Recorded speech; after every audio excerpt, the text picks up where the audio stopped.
Meanwhile, just because they're not old enough to vote doesn't mean your kids aren't dealing with a little election fatigue right now, worn down by all the negative ads and the divisive tone of this year's election.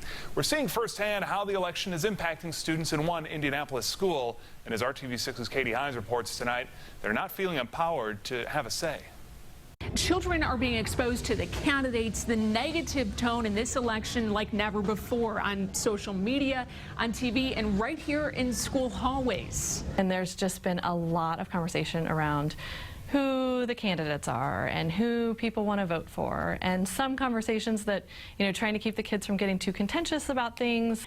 IPS Butler Lab School teacher Robin Hodak wanted to give the students a voice in the election. Election science came to mind, and just a vision of, wouldn't it be great if the things that they're saying were out there for everyone who's actually voting to see?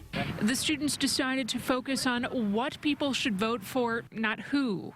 With the younger kids, I gave them a prompt of a good leader should, and then they came up with all kinds of responses to that. Treat others the way you want to be treated.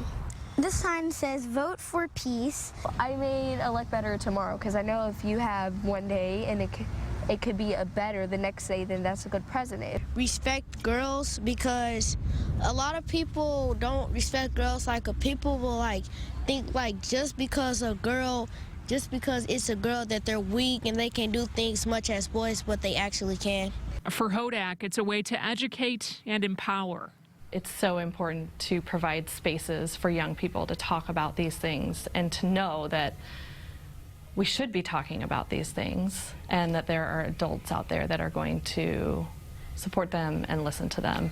A number of IPS schools will serve as polling places on Tuesday, and here at Butler Lab School, voters will be greeted by 250 signs just like these with the advice from the kids. Katie Hines, RTV6.